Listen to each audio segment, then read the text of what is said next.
Hello friends, मैं CA Naval Chaudhary आप सबका यूट्यूब चैनल में स्वागत करता हूं। जैसा कि मैंने पिछले वीडियो में आप सबसे वादा किया था कि हम आपके साथ एक बहुत ही इम्पोर्टेंट टॉपिक शेयर करेंगे और वो जो इम्पोर्टेंट टॉपिक है वो हम सब के लिए ज़रूरी है, चाहे हम टैक्स पेयर हों या टैक्स पेयर ना हो। ये टॉपिक सक्सेशन प्लानिंग को लेके है। अक्सर हम देखते हैं कि हमारी जो भी फैमिलीज हैं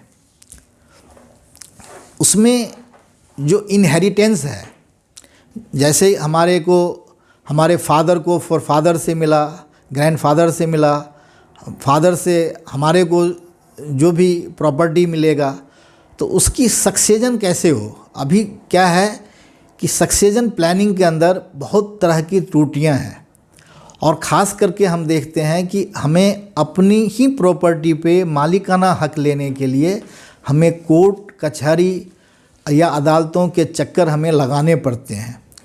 ये सारी चीज़ें हमें इसलिए करनी पड़ती है कि इसमें हमें कानून का सही तरीके से जानकारी का नहीं होना होता है।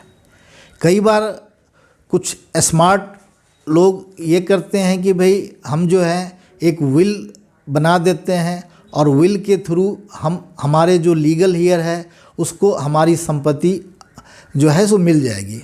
तो ख़ास करके ये सक्सेशन की बात कब आती है कि जब एक जनरेशन से दूसरे जनरेशन को हम किसी भी प्रॉपर्टी को ट्रांसफ़र करने के बारे में सोचते हैं, तो उसके लिए एक प्रॉपर सक्सेशन प्लानिंग का होना बहुत ज़रूरी है।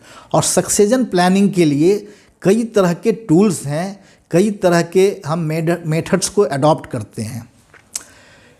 एक तो है कि मान लो कि जैसे कई फैमिलीज़ में ख़ास करके प्रॉपर्टीज़ को लेकर के बहुत तरह के वाद विवाद बने रहते हैं कि मान लो फादर की प्रॉपर्टी है, हमारे फादर की मान ले 2 लड़के हैं, उनकी लड़कियां भी हैं, तो उनके बीच प्रॉपर्टी का किस तरह से ट्रांसफ़र होगा, कैसे ट्रांसफ़र होगा। और फादर ने पहले से जो है सो किसी भी तरह का ना उन्होंने विल किया हुआ है, या तो हमें फिर क्या होता है हिंदू सक्सेशन एक्ट वहाँ पे एप्लीकेबल हो जाता है और हिंदू सक्सेशन एक्ट के हिसाब से हमारे उन सारी प्रॉपर्टीज़ का बंटवारा उनके लीगल हेयर के बीच में होता है। तो उसमें बहुत तरह की अड़चनें आती हैं। ख़ास करके देखा गया कि जैसे मान लीजिए कि आपने देखा होगा कि कई लोगों के बैंक अकाउंट है लेकिन उसमें उन्होंने नॉमिनेशन नहीं किया हुआ है। वो शेयर मार्केट में ट्रेडिंग कर रहे थे लेकिन उसने डीमैट में या ट्रेडिंग अकाउंट में किसी को नॉमिनेट नहीं किया।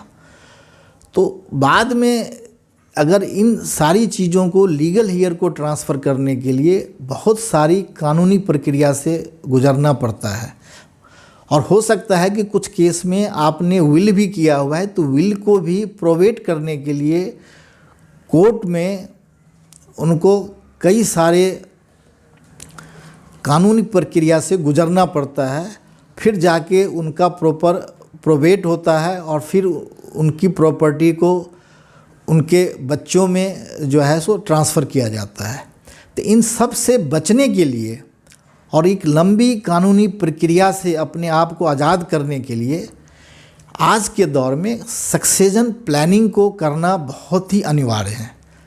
अब मैं कहता हूँ कि कोई भी हो, आप हो या मैं हूँ या किसी के पेरेंट्स हों, आखिर वो जो अपनी मेहनत से जो भी वो प्रॉपर्टी या एस्टेट वो बनाते हैं, तो वो चाहते हैं कि ये हमारा एस्टेट हमने किस पर्पस के लिए बनाया, उसके पीछे उनका ऑब्जेक्टिव है कि हमारे जो बाल बच्चे हैं वो सुखी रहें, उसमें किसी तरह का मतभेद ना हो। लेकिन आजकल हर प्रॉपर्टी का जब बंटवारा होता है तो उसमें किसी न किसी तरह से मतभेद हो ही जाता है। वो इसलिए होता है कि इसमें किसी तरह की क्लैरिटी नहीं होती है। तो इस सक्सेशन प्लानिंग को करने के लिए जो सबसे बड़ा टूल है मेरे ख्याल से वो है प्राइवेट ट्रस्ट। प्राइवेट ट्रस्ट कोई भी जो है अपने जीते जी मतलब कोई ज़रूरी नहीं है कि उनके डेथ के बाद ही प्राइवेट ट्रस्ट बनेगा और प्राइवेट ट्रस्ट के थ्रू उनकी प्रॉपर सक्सेशन होगा, ऐसा कुछ नहीं है। प्राइवेट ट्रस्ट को आप अपने लाइफ टाइम में ही प्राइवेट ट्रस्ट क्रिएट करके आप सक्सेशन प्लानिंग कर सकते हैं। और इसके करने के पीछे 2-3 बहुत मेजर बेनिफिट आपको मिलता है।